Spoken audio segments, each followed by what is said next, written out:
In the quaint, close-knit town of Elmsville, Ayah and her friends Kevin, Laura, and Mike were known for their mischievous pranks. They thrived on the thrill of the elaborate setups, the heart-pounding moments of surprise, and the laughter that followed. For them, it was a way to break the monotony of small-town life.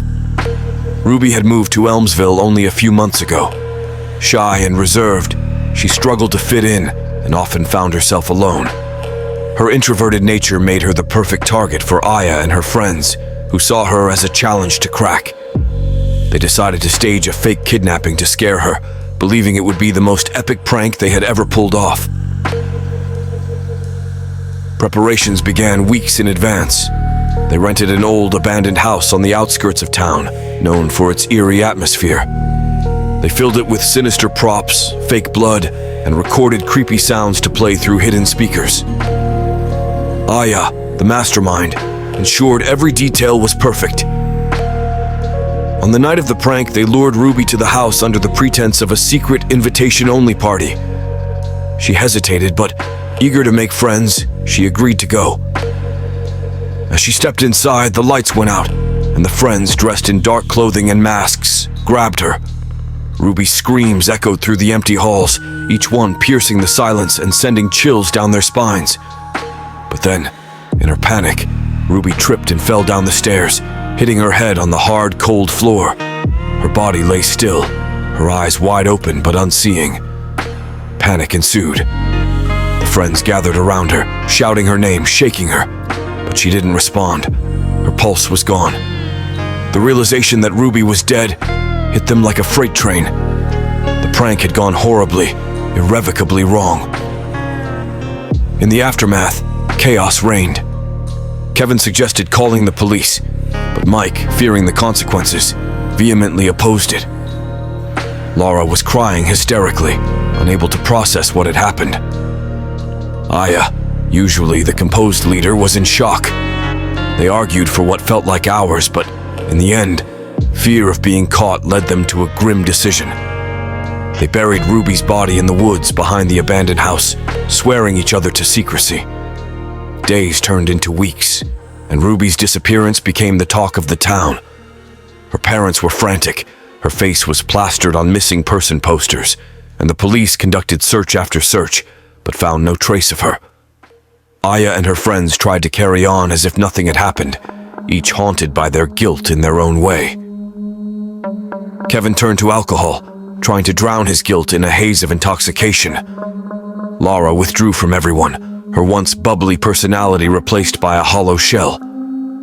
Mike became aggressive, lashing out at anyone who came too close. Ayah tried to hold the group together, but she was struggling too, her nights filled with nightmares of Ruby's lifeless eyes. A month after Ruby's disappearance, Ayah received the first letter. It was simple but chilling. "I know what you did." She brushed it off as a cruel joke, but then the others started receiving letters too. Kevin found one slipped under his windshield wiper. Laura discovered one in her locker at school, and Mike received his in the mail. Each letter was more detailed and threatening than the last.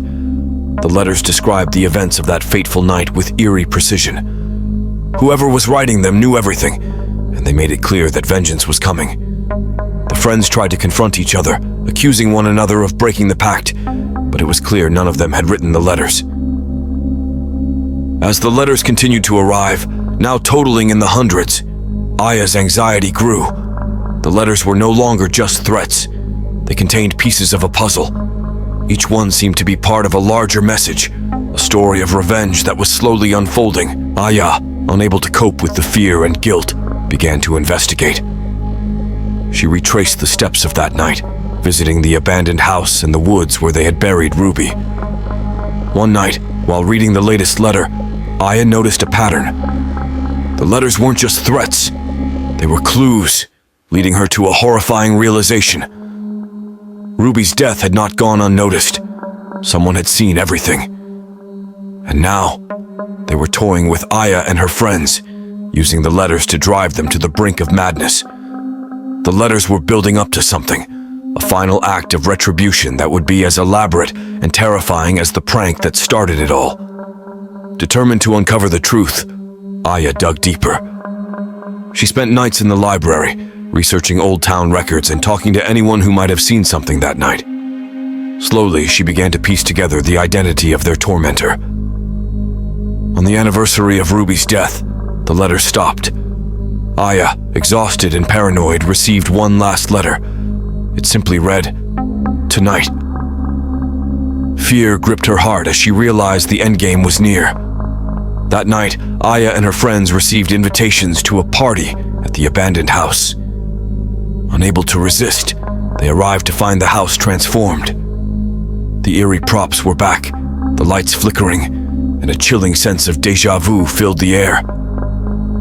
As they explored the house, they found more letters, each detailing their guilt and the suffering they had caused. The final room they entered was Ruby's grave, and there, standing in the shadows, was the writer of the letters. It was Ethan, Ruby's younger brother, who had witnessed the prank and Ruby's accidental death. Driven by grief and a thirst for vengeance, he had spent the past year meticulously planning his revenge. The letters were his way of tormenting them, just as they had tormented Ruby. Ethan's final act of vengeance was poetic justice. He had rigged the house with traps, ensuring the friends would experience the same terror Ruby had felt. As they tried to escape, the traps were triggered, one by one, leading to their inevitable demise. Elmsville was forever changed by the tragedy. The story of Ayah and her friends became a cautionary tale about the consequences of their actions.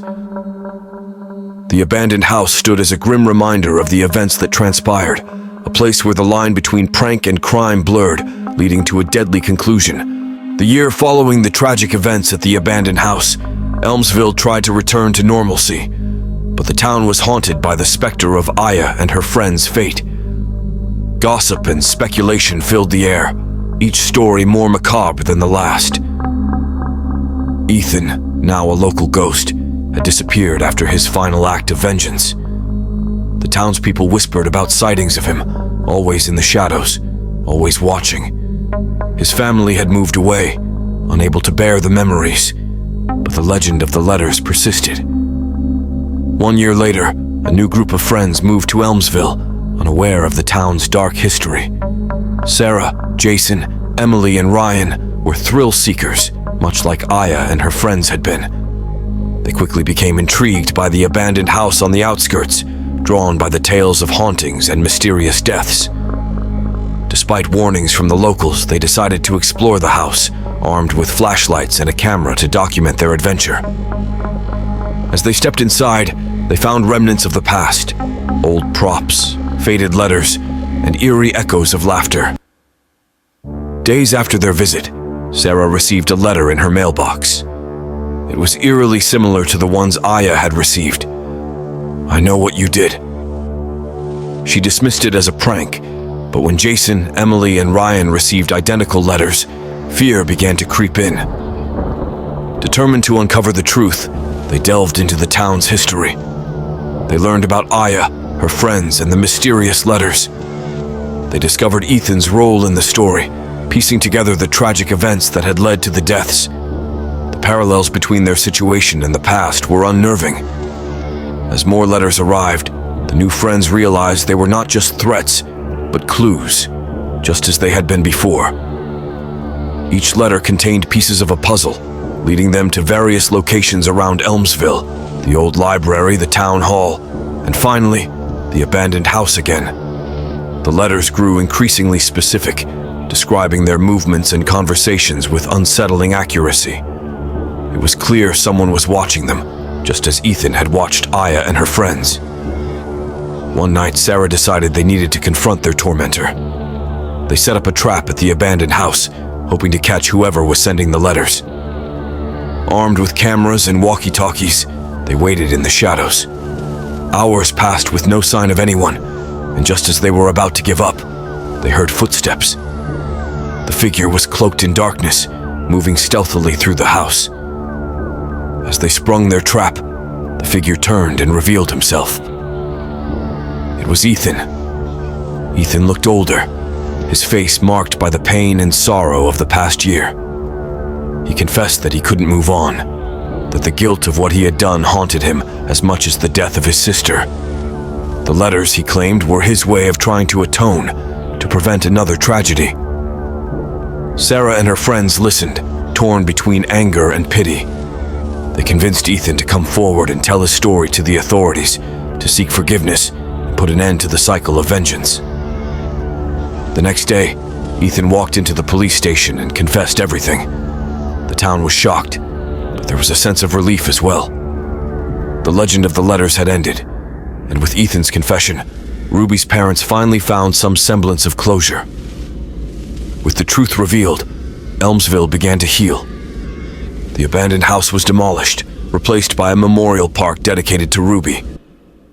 Sarah, Jason, Emily, and Ryan became advocates for the importance of responsible behavior, using their experience to teach others about the consequences of their actions. Ethan, after serving his time, found a way to move forward, dedicating his life to helping others in similar situations. The town slowly returned to its peaceful existence, the memory of the past a lesson for future generations.